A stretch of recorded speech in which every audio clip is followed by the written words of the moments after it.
This video is to help understand Algebra 2, Semester 2, Final Exam Review, problem number 12. This problem is going to help you review the learning targets. I can find the zeros of a function, and I can graph a function. I use the word function instead of equation because we have an expression here set equal to y, or set equal to f of x. When the expression is set equal to a constant, then we use the word equation. Do you understand the question? Find the zeros of the function. Graph the function. The word zeros is a math term to describe the values of x for when y equals 0. These values are also known as roots. You may recall that we had a special algebraic form which was y equals x minus r1 times x minus r2 times x minus r3. Depending on how many degrees was in your polynomial, it would be how many roots you would have in your polynomial.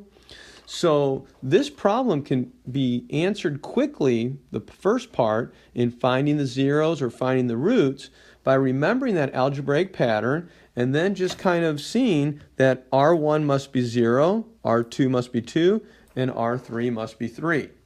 Because since they have it in factored form, x, that could be written as x minus 0, x minus 2, and x minus 3, right there in the pattern is the zeros.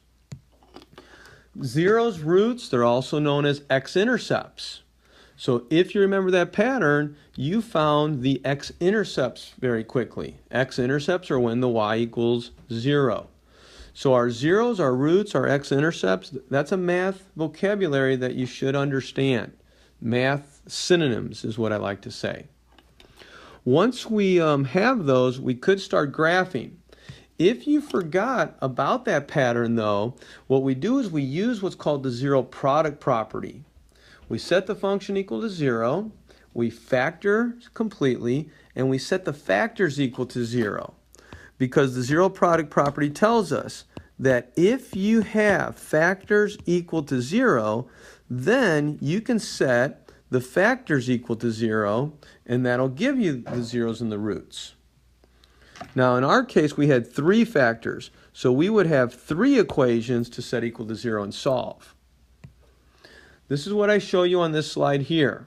I set x equal to 0, I have x minus 2 equals 0, and x minus 3 equals 0.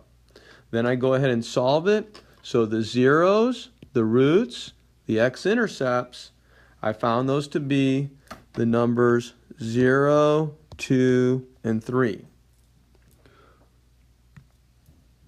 Having those zeros is like having those x-intercepts, so I can go ahead and plot my 3 points, and now I need to think about end behavior. What's going on when x is approaching negative infinity, going this way, the x, and this way when x is approaching positive infinity? If I take my factors and I re-multiply them together, I get the function written in general form. And I'll look at the leading term. The leading term in this case is the 1x to the 3rd power. Since the leading coefficient is positive and the degree is 3, that tells me that my end behavior will be going down when x is going towards negative infinity and going up when x is approaching positive infinity. So I have an idea of what's going on to my far right and to my far left. So next we need to determine what's going on in between there, from 0 to 2 and then from 2 to 3.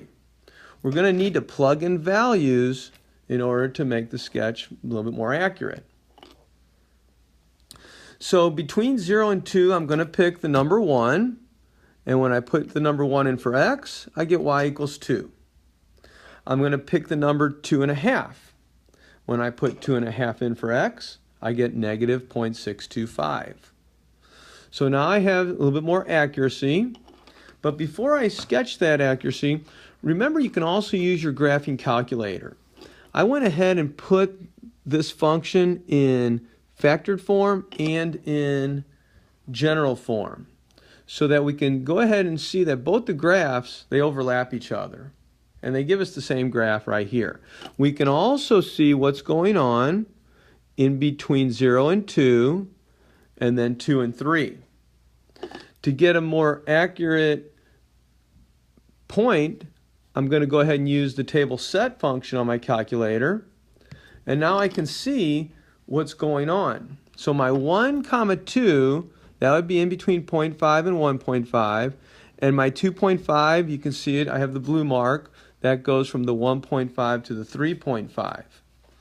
If we look at these tables, we can notice that when we have x equals 1 and y equals 2, while the x is going up, the y, it went up to 2, but then it went down to 1.125. This is called a local maximum. When you see it going up, and then it turns around and goes down. Now over on the other side, you'll notice that we have the x is going up, the x is increasing, but what's happening here? Y went down, and then y went back up. This is what we would call a local minimum. So we want to be able to analyze our graph and our tables and charts to see the behavior of the function. So here's a graph not drawn to scale where we can see the local maximum at 1, 2, and then the local minimum at 2, negative 0.625. Plugging in values is a good way in order to get a better idea of how the function is behaving. Here's a better sketch, a little bit more drawn to scale. You can see here we have our zeros, which are also called our x-intercepts, and our roots. We have the function in factored form, and we have the function in general form. We can also see our local minimum, and we can see our local maximum.